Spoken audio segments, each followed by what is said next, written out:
Hi everyone, my name is Deepa Nagar and welcome you all in this channel. तो आज के video में क्या सीखेंगे? आज हम करेंगे क्लास 6 की जनरल साइंस की बुक से chapter number 13 pollution. All credit goes to writer as well as the publisher. तो चलो विदाउट डिले अपने वीडियो को शुरू करते हैं। आई ऑलरेडी नो, मतलब मुझे पहले से ही पता है। Our surroundings make up our environment. जो हमारे आसपास की चीज़ें होती हैं, आसपास का वातावरण होता है, वही हमारा इन्वायरमेंट बनाता है। Various human activities adversely affect the environment. बहुत सारी ह्यूमन एक्टिविटीज़ हैं जो बहुत ही ख़राब प्रभाव डालती हैं हमारे इन्वायरमेंट पर, हमारे वातावरण पर, पर्यावरण पर हम कह सकते हैं।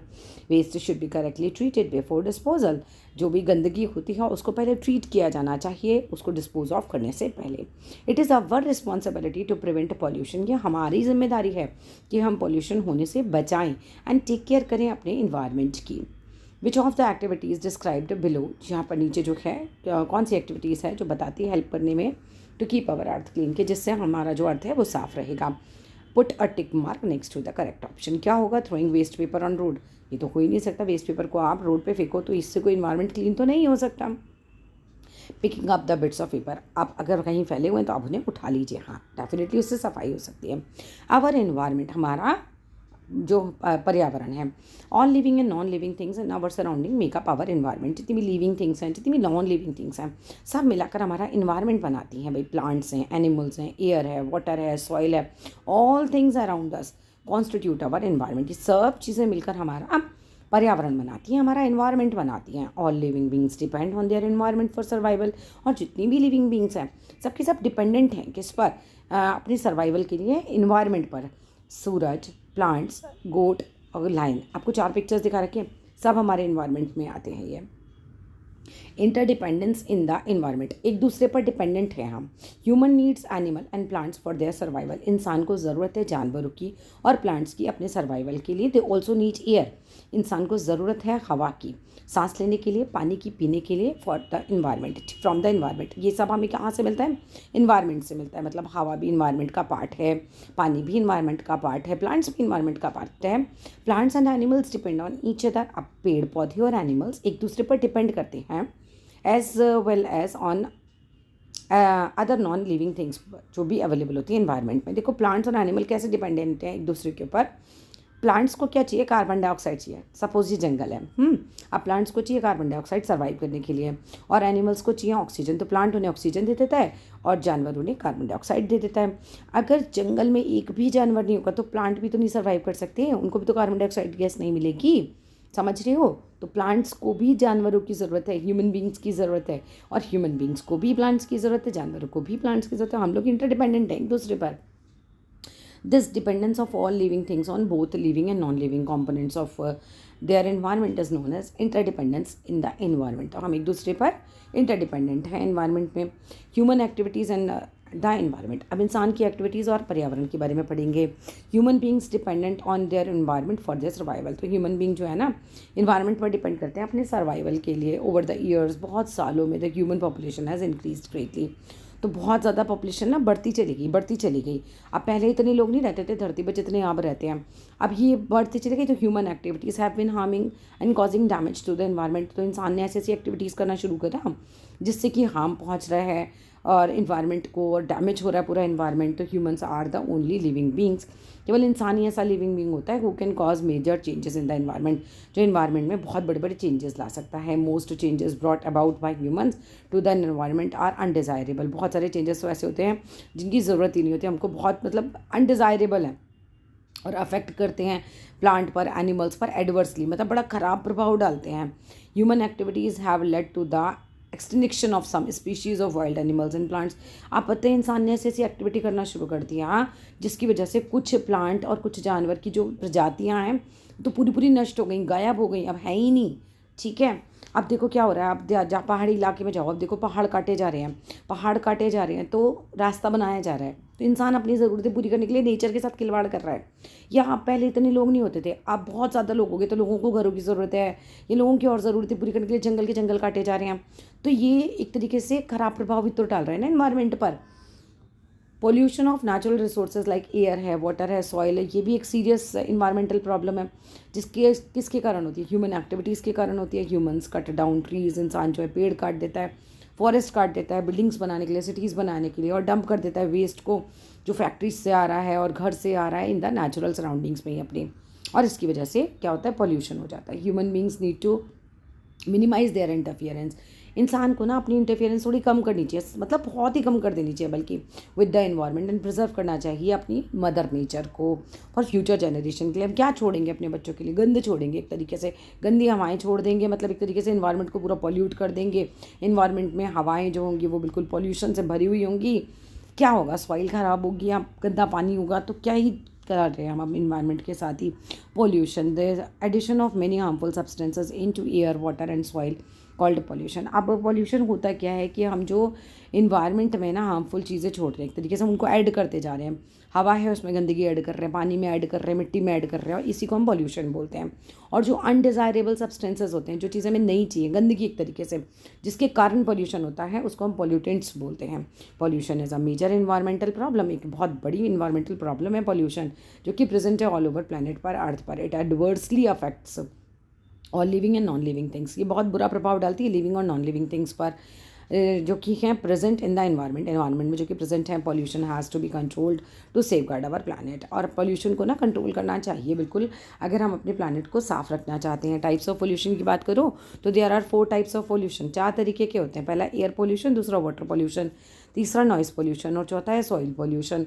Air pollution, addition of harmful substances. अब जब आप गंद को, हार्मफुल चीज़ों को अगर आप ऐड करे जाओ, केमिकल्स को ऐड करे जाओ हवा में, एयर में, तो इसकी वजह से होता है एयर पोल्यूशन। डस्ट है, स्मोकिंग गैसेज हैं, इम्प्योरिटीज़ हैं, ये हैं कुछ हार्मफुल सब्सटेंसेस जो कि रिलीज़ होते हैं ड्यू टू ह्यूमन एक्टिविटीज़ की वजह से। हम ही तो हैं जो कार चला रहे हैं, हम ही तो हैं जो फैक्ट्रीज चला रहे हैं, उसकी वजह से क्या हो रहा है, गंदा धुआं, डस्ट, इम्प्योरिटीज़ जो हैं हवा में मिक्स होते जा रहे हैं। Burning of fuels in home, लोग घर में अंगीठियाँ जलाते हैं या लकड़ी जलाते हैं, कोई भी चीज़ जला रहे, कोई भी फ्यूल जला रहे, उससे भी धुआं निकलता है, फैक्ट्रीज से निकलता है, व्हीकल से निकलता है। और यही मेन कारण होता है एयर पॉल्यूशन का। इफेक्ट्स ऑफ एयर पॉल्यूशन, मतलब क्या प्रभाव पड़ेगा एयर पॉल्यूशन का, तो air pollution causes severe harm to living and non living things, बहुत ज़्यादा नुकसान पहुँचाती हैं लिविंग और नॉन लिविंग थिंग्स को ये। Some of the harmful effects of air pollution क्या है, डिसीजेज, एक तो बीमारी हो जाती है। लिविंग बींग्स ब्रीथ करते हैं oxygen from the air around them, जो भी उनके आसपास एयर होती है उससे ऑक्सीजन वो लेते हैं। पॉल्यूट करते हैं एयर को and can lead to disorders, इससे क्या होता है, बहुत डिसऑर्डर होते हैं हमारे रेस्पिरेटरी सिस्टम में, मतलब हमारे सांस लेने के सिस्टम में। जैसे हमें कफ हो जाता है, हमें अस्थमा हो जाता है, हमें ब्रोंकाइटिस हो जाता है, लंग डैमेज हो जाते हैं लोगों के, तो इतना ही खतरनाक है। Air pollution can also lead to cancer, इसकी वजह से कैंसर हो सकता है ह्यूमन और एनिमल्स को। Presence of air pollutants damage करते हैं लीव्स ऑफ प्लांट्स को एंड शो करते हैं, शो क्या हो जाती है, उनकी स्लो डाउन हो जाती है ग्रोथ। एसिड रेन क्या होती है, जब बारिश होगी ना उसके अंदर जब गंद मिल जाएगा तो वही एसिड रेन, देखो समझो। बर्निंग ऑफ फ्यूल्स लाइक कोयला जलाया आपने या ऑयल जलाया फैक्ट्रीज में, होम्स में या पावर स्टेशंस में, इसकी वजह से रिलीज़ होती है सल्फर डाइऑक्साइड और नाइट्रोजन डाइऑक्साइड गैसेस। ये कहाँ होती है रिलीज, एटमॉस्फेयर में। दीज गैसेस रिएक्ट करती हैं विद वाटर वेपर के साथ, प्रेजेंट जो कि होता है एयर में वाटर वेपर होता ही है, ठीक है। और ये मिलकर water vapour, sulphur dioxide, nitrogen dioxide सब मिलाकर एसिड्स बना देती हैं। अब these acids fault into the earth surface, जब ये अर्थ के सरफेस पर गिरते हैं रेन वाटर के साथ, इसको हम कहते हैं एसिड रेन गिर रही है। Acid rain is extremely harmful, ये बहुत नुकसानदायक होती है टू ऑल ह्यूमन बींग्स के लिए on land and in water. Acid rain भी डैमेज कर देती है मॉन्यूमेंट्स को, बिल्डिंग्स को, और जो भी ईटिंग अवे द मेटल, और मतलब सारे मेटल को खा जाती है, एक तरीके से बर्बाद कर देती है मेटल और स्टोन्स को भी। मैनी फेमस मॉन्यूमेंट्स जैसे कि buildings in the world are affected by acid rains. Taj Mahal की बात कर लो तो ताजमहल जो है वो भी पीला पड़ गया है इसी की वजह से।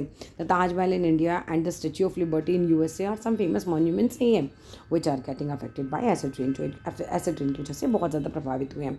डिप्लीटेशन ऑफ ओजोन लेयर, अब ओजोन लेयर हमारे एटमॉस्फेयर की लेयर है, ठीक है। We have learned about ozone layer in earlier standards, हमने पहले पढ़ रखा है भाई ओजोन लेयर क्या होती है। The ozone layer is present naturally in the earth atmosphere, earth के स्ट्रेटोस्फियर वाली जो नेचुरल लेयर है ना, देखो अर्थ का एटमॉस्फेयर है, एटमॉस्फेयर मतलब एक कंबल हवा का, उसके अंदर अलग अलग लेयर हैं, उस लेयर में एक लेयर है स्ट्रेटोस्फियर, उस स्ट्रेटोस्फियर में ओजोन लेयर है, वो अगर मतलब डैमेज होगी तो सूरज की रेज डायरेक्ट हम तक आ जाएंगी। दिस ओजोन लेयर प्रिवेंट करती है, बचाती है हार्मफुल अल्ट्रावायलेट रेज को, यूवी रेज को सन से यहाँ हमारे अर्थ तक पहुँचने के लिए। If these ultraviolet rays reach the earth surface, अगर ये पहुँच जाते हैं तो they can cause several kinds of cancer, हो सकता है आई प्रॉब्लम्स हो सकती हैं, तो ये बहुत नुकसानदायक है। They can also affect all plants and animals. ये प्रभाव डाल सकती हैं सारे प्लांट्स पर, एनिमल्स पे, लिविंग ऑन जो अर्थ पर रहते हैं। फॉर दीज रीजन्स, इन्हीं कारणों से इट इज़ वेरी इंपॉर्टेंट, ये बहुत ज़्यादा ज़रूरी है that ozone layer in the earth stratosphere is maintain, हम उसको अच्छे से मेंटेन करें। The ozone layer is how ever getting thinner, ये पतली होती जा रही है, डिप्लीटेशन होता जा रहा है ओवर द ईयर्स, ये खराब होती चली जा रही है due to certain air pollutants के कारण। साइंटिस्ट हैव डिस्कवर्ड, लोगों साइंटिस्ट ने डिस्कवर किए हैं, होल हो गए हैं ओजोन लेयर के अंदर, और ये ओजोन होल्स कहलाते हैं। Ozone holes can not block the UV rays of the sun, अब ये रोक ही नहीं सकते, छेद में से ओजोन जो है यूवी रेज आ जाएंगी अर्थ पर, और ये बहुत हार्मफुल होगा हमारे लिए। इसके बाद CFCs की बात कर लो, chlorofluorocarbons, these are release from aerosol sprays, refrigerator, CFCs damage the ozone layer. अब इनकी वजह से क्या होता है, ये ओजोन लेयर डैमेज होती है, they rise up in the stratosphere, और ये उस स्ट्रेटोस्फियर की तरफ जाते हैं उड़ के, गैसेज हैं where they are broken down into smaller products by sunlight, sunlight के द्वारा ये छोटे छोटे प्रोडक्ट्स में टूट जाते हैं। The products of CFCs damage कर देते हैं ओजोन लेयर को, ठीक है। सनलाइट के साथ एक रिएक्शन होता है जिसमें ये छोटे छोटे प्रोडक्ट्स में टूट जाते हैं, लेकिन इसकी वजह से ये ओजोन लेयर को ख़राब कर देते हैं। The ozone layer is unable to absorb the UV light, अब ओजोन लेयर काबिल ही नहीं रह जाती कि वो UV लाइट को एब्जॉर्ब करे, और वो डैमेज हो जाती है। The UV rays are directly transmitted on the earth surface, UV rays जो है डायरेक्टली अर्थ के सरफेस तक ट्रांसमिट होती हैं। When the human body absorbs these harmful UV rays, अगर इंसान इसे एब्जॉर्ब कर ले UV रेज को, तो उसकी वजह से various type of skin cancer हो सकते हैं। अब ग्लोबल वार्मिंग क्या होती है, global warming refers to an increase in the temperature of the earth, कि अर्थ जो है ना और गर्म होती चली जा रही है। ग्लोबल वार्मिंग का मतलब यही होता है कि पूरा ग्लोब जो है और गर्म होता जा रहा है, अर्थ का टेम्परेचर बढ़ता जा रहा है। Over the years the earth temperature has been gradually increasing, अब साल बीतते जा रहे हैं और टेम्परेचर बढ़ता चला जा रहा है धीरे धीरे।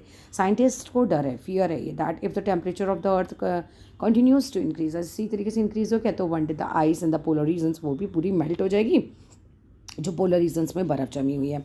The climate in different places on planet earth is changing, पूरा मौसम जो है बदलता चला जा रहा है due to global warming. Global warming अगर मतलब होती है due to the release of air pollutants, जो भी हम जो है हमारी वजह से ही हो रहा है ये सब, क्योंकि हम ही गंदगी फैला रहे हैं, उसकी वजह से अर्थ जो है वो गर्म होती जा रही है बहुत ज़्यादा।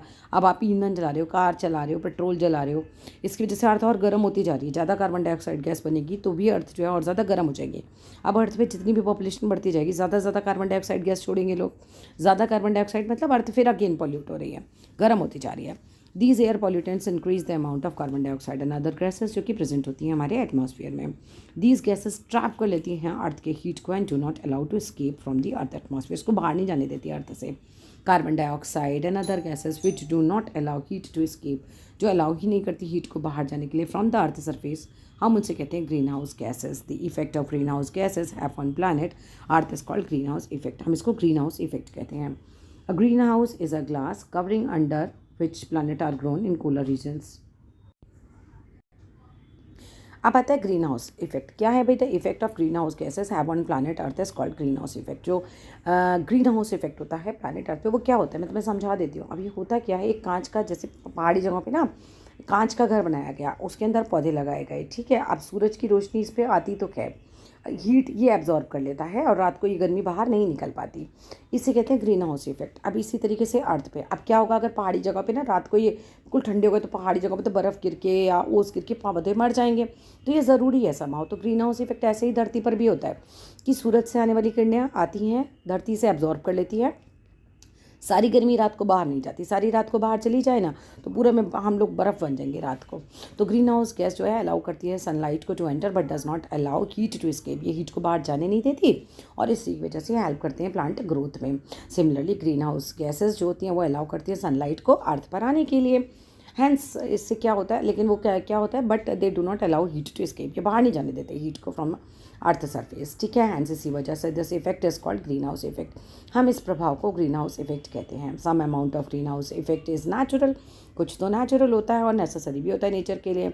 When the concentration of green house gases, जब ग्रीन हाउस गैसेस इकट्ठी हो जाती है तो increases beyond the normal limits, तो नॉर्मल लिमिट्स से ये बढ़ जाए अगर, तो green house effect is greatly enhance and it leads on global warming. अब ग्रीन हाउस इफेक्ट बहुत ज़्यादा ही हो जाएगा ना तो फिर क्या होगा, अर्थ बहुत ज़्यादा ही गर्म हो जाएगी, फिर ये हमारे लिए मुश्किल हो जाएगी। Water pollution, water is one of the most precious natural resources. अब जितनी भी प्लानट अर्थ पर बहुत प्रीशियस नेचुरल चीज़ें हैं, उसमें पानी भी एक है। About 70% of the earth surface is covered with water. 70% तो अर्थ पे पानी है, लेकिन हम कितना पी सकते हैं, केवल 1% वाटर है टोटल वाटर में से अर्थ सरफेस पर, that can be use for drinking. We can not create new water. अब पानी नहीं क्रिएटेड हो सकता, और हम बस इसे रिसाइकल कर सकते हैं through water cycle. It is therefore, ये इंपॉर्टेंट है, वह हम प्रोटेक्ट करें और कंजर्व करें अपने वाटर बॉडीज़ को। Different human activities are polluting water. अलग अलग ह्यूमन एक्टिविटीज़ जो हैं वो पॉल्यूट करती जा रही हैं वाटर बॉडीज़ को, जैसे कि लेक्स को, रिवर्स को, स्ट्रीम्स को, सीज़ को एंड ओशंस को। वाटर पॉल्यूशन होता है जब पॉल्यूटेंट्स रिलीज़ हम कर देते हैं डायरेक्टली या इनडायरेक्टली वाटर बॉडीज़ के अंदर विदाउट ट्रीटमेंट, मतलब उन्हें साफ़ ही नहीं करते और पानी के अंदर छोड़ देते हैं हार्मफुल चीज़ों को। अब कॉमन बेस क्या है कि हम पानी को जो गंदा कर रहे हैं, कंटामिनेट कर रहे हैं, उस क्या तरीके से कर रहे हैं। पहला हम डंप कर रहे हैं गार्बेज को, घर का कूड़ा, इंडस्ट्री का कूड़ा, सब वाटर बॉडीज़ में डाले जा रहे हैं। हम रिलीज़ कर रहे हैं अनट्रीटेड सीवेज, यानी गंदा पानी पूरा जो नाले वाले का होता है लेक में फेंक देते हैं, रिवर में फेंक देते हैं या ओशन में डाल देते हैं, वो भी गलत है। वो वेस्ट फ्रॉम जो फैक्ट्रीज से आ रहा है, इंडस्ट्रीज से आ रहा है, वो डायरेक्टली हम रिलीज़ कर देते हैं वाटर बॉडीज़ में, ये भी बहुत गलत है। ऑयल जो शिप्स वगैरह में से जो कैरी करके लेकर जाते हैं, तो वो भी उसमें से जब पानी में मिक्स हो जाता है तो भी बहुत ज़्यादा वाटर पॉल्यूट होता है। अगर हम नहा रहे हैं या फिर हम कपड़े धो रहे हैं वाटर बॉडीज़ में, तो भी वह पानी को गंदा ही करेगा। इसके इफेक्ट क्या होते हैं, देखो वाटर पोल्यूशन क्या होता है, ये हार्म पहुंचाता है प्लांट्स को, एनिमल्स को और इंसानों को भी। Some of the harmful effects water pollution की क्या है, बीमारियाँ हो जाएंगी। पॉल्यूटेड वाटर कंटेन करता है सेवरल माइक्रो ऑर्गेनिज्म को, बहुत सारे छोटे छोटे माइक्रो ऑर्गेनिजम्स को। अब इस तरह के पॉल्यूटेड वाटर को अगर आप पी लेते हो तो can lead to serious illness, आप बहुत ज़्यादा बीमार हो सकते हो। ह्यूमन और एनिमल सब बहुत ज़्यादा बीमार हो सकते हैं। कुछ डिसीजेज़ बता रखी हैं जो होती है ड्रिंकिंग पॉल्यूटेड वाटर के कारण, वो होती है dysentery, jaundice and typhoid. Effect क्या है एक्वाटिक लाइफ का इस पर, सो वाटर पॉल्यूशन हार्म पहुंचाता है बोथ प्लांट्स को भी और एनिमल्स को भी, जो भी पानी में रह रहे होते हैं। द अमाउंट ऑफ ऑक्सीजन जो प्रेजेंट है पानी में बहुत ज़्यादा ग्रेटली रिड्यूस कर देते हैं वाटर पॉल्यूटेंट्स को। लेकिन अगर ऑक्सीजन कम हो जाएगी तो फिर गड़बड़ हो जाएगा। So fish and other aquatic animal मर जाते हैं due to lack of oxygen के, अगर पानी के अंदर ऑक्सीजन कम हो जाए तो। जो पॉइजनियस सब्सटेंस जो कि प्रेजेंट होते हैं ना, जो जहरीले पदार्थ प्रेजेंट होते हैं पानी में, अगर आप गंदगी छोड़ दो उसकी वजह से, तो वो किल कर सकते हैं फिश को, क्रैब को, बर्ड्स को, डॉल्फिन्स को और अदर एक्वाटिक प्लांट्स और एनिमल्स को भी। अब सॉइल और लैंड पॉल्यूशन की बात कर लेते हैं। देखो सॉइल यानी कि मिट्टी और लैंड पॉल्यूशन होता है जब हार्मफुल सब्सटेंसेस या पॉल्यूटेंट्स हम ऐड कर देते हैं मिट्टी के अंदर, लैंड पे डाल देते हैं। लोग खेतों में फर्टिलाइजर्स डाल रहे हैं, बहुत ज़्यादा केमिकल्स डाल रहे हैं, वीड्स को मारने के लिए डाल रहे हैं, तो हमारी ह्यूमन एक्टिविटीज़ के कारण हम एडिशन करे जा रहे हैं पॉल्यूटेंट्स सॉइल के अंदर। पॉल्यूटेंट्स मीन्स गंदगी, some human activities which led to land pollution. अब इंसान की कुछ एक्टिविटीज़ हैं जिसकी वजह से लैंड पोल्यूशन हो रहा है। पहला, improper disposal of solid waste. हम जो है सॉलिड वेस्ट को सही ढंग से जो है डिस्पोज ऑफ नहीं कर पा रहे, फेंक नहीं पा रहे, समझ नहीं आ रहा इतना कूड़ा आ रहा है पूरी दुनिया का, कैसे उसको डिस्पोज ऑफ किया जाए। तो human activities as homes, offices, schools and hospitals generate करते हैं daily solid waste like paper, plastic bags, bottle, glass bottles, old machine parts, cans and so on. Some solid waste do not decay easily. कुछ solid waste तो ऐसे हैं जो आसानी से decay ही नहीं होते और हार्म पहुंचाते हैं सॉइल और लैंड को। तो प्लास्टिक्स आर सॉलिड वेस्ट हैं विच हार्म द इन्वायरमेंट, जो कि हार्म पहुंचाते हैं इन्वायरमेंट को, as they do not easily degradable. वो डिग्रेडेबल नहीं है, रिमेन इन सॉइल, बने ही रहते हैं मैनी ईयर्स तक के लिए।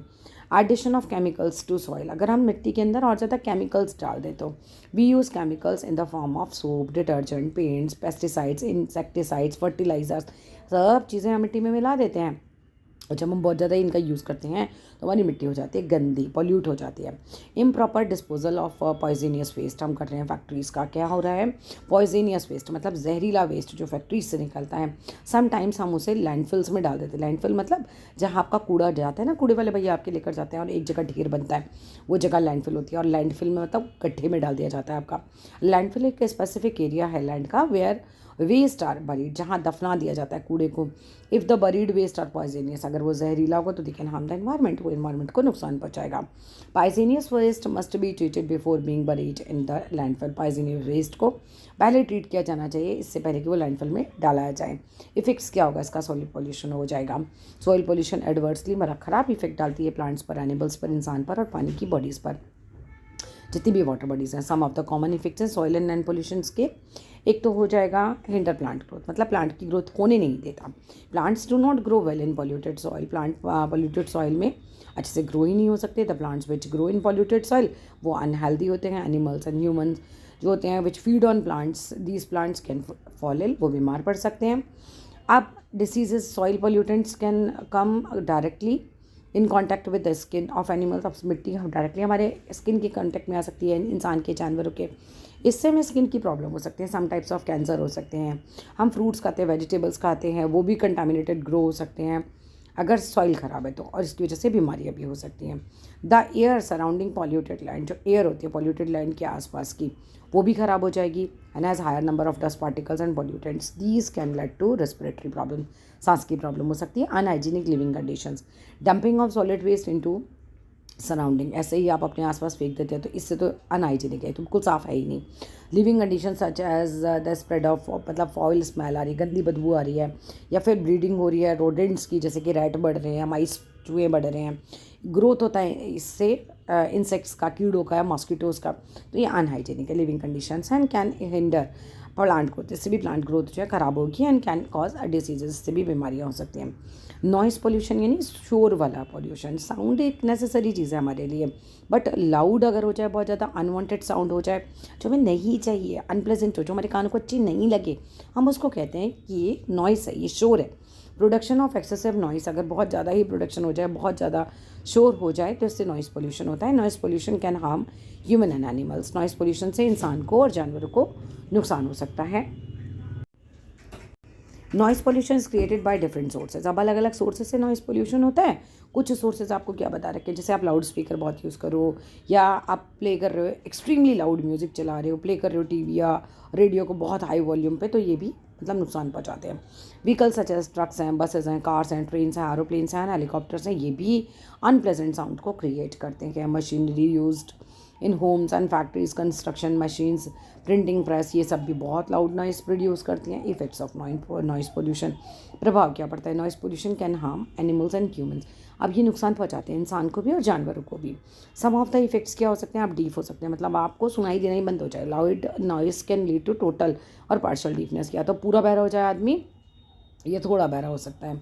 इफेक्ट ऑन जनरल हेल्थ, अब जनरल हेल्थ पे इसका क्या प्रभाव पड़ता है भाई। Noise pollution can affect the health of a people, इंसान की हेल्थ पर इसका प्रभाव पड़ता है। It can lead to health problems हो सकती हैं, जैसे व्यक्ति को हाई ब्लड प्रेशर हो सकता है, हेडेक हो सकता है, स्लीप डिस्टर्बेंस हो सकती है उसकी, है ना, डिस्टर्ब हो सकती है, तो ये सब चीज़ें हो सकती हैं। सेविंग आवर नेचुरल रिसोर्सेज, सब पढ़ लिया हमने, अब पढ़ेंगे बचाना कैसे है। एयर, वाटर एंड सॉइल, ये सब नेचुरल रिसोर्सेज हैं, एसेंशियल है लिविंग बींग्स के लिए। Humans are the only living beings, केवल इंसान ही असल ह्यूमन मतलब लिविंग बींग है which can affect these natural resources, जो इससे प्रभावित हो रहा है बहुत ज़्यादा। वी नीड टू टेक, मतलब हम जो है क्या कर सकते हैं, इसमें कुछ ना कुछ हम ही कर सकते हैं, ठीक है। We need to take adequate steps to conserve, इसे बचाने के लिए हम कुछ स्टेप्स ले सकते हैं, सेव कर सकते हैं अपने नेचुरल रिसोर्सेज को फ्यूचर जनरेशन्स के लिए। रिड्यूस कर सकते हैं indiscriminate use of natural resources, मतलब ऐसा नहीं कि आप लगे पड़े हो पेड़ काटने के लिए, लगे पड़े हो पेट्रोल यूज़ करने के लिए, बहुत ज़्यादा इनडिस्क्रिमिनेट यूज़ मत करो नेचुरल रिसोर्सेज का, कंट्रोल करो पोल्यूशन को, नेसेसरी जहाँ पर हो उसे कंजर्व करो, नेचुरल रिसोर्सेज को सेव करो, अपने इन्वायरमेंट को स्टॉप करो, कंट्रोल करो पोल्यूशन को, कंजर्व करो नेचुरल रिसोर्सेज को। प्रॉपर वेस्ट डिस्पोजल सिस्टम होना चाहिए घरों का भी और फैक्ट्रीज़ का भी। पहला स्टेप है to preserve the natural environment and reduce करने के लिए पॉल्यूशन, इट इज़ नेसेसरी, है ज़रूरी है to have an effective waste disposal system होना चाहिए घर पर और फैक्ट्रीज़ में। In factories and industries waste must be treated, waste को हमेशा पहले ट्रीट करना चाहिए to convert the poisonous and harmful substances into harmless one. जो भी जहरीली चीज़ें हैं, जो हार्मफुल चीज़ें हैं, उन्हें आप ऐसा कन्वर्ट कर लो कि वो हार्मलेस हो जाएं। पहले इंडस्ट्रियल वेस्ट को भी हमें अच्छे से जो है रिलीज़ करना चाहिए हवा में या वाटर बॉडीज़ में, पहले उन्हें ट्रीट करना चाहिए, उनको साफ़ कर लेना चाहिए। Sewage should be adequately treated, जो नाले हैं उनको भी अच्छे से साफ़ सफाई उनकी वो पहले होनी चाहिए बिफोर हम उसका पानी किसी वाटर बॉडी में डालें। डोमेस्टिक वेस्ट, आपके घर से आने वाला जो वेस्ट है वो भी प्रॉपर्ली जो है डिस्पोज ऑफ होना चाहिए। क्लोज गार्बेज कैंस होनी चाहिए, बंद होनी चाहिए, मतलब खुली होगी तो फिर गंदगी उसके ऊपर आएगी, फ्लाइज आएंगी। Garbage should be kept uncovered, अगर आपने खुला छोड़ दिया तो उससे फ्लाइज यानी मक्खियाँ आएंगी, जर्म्स आ जाएंगे।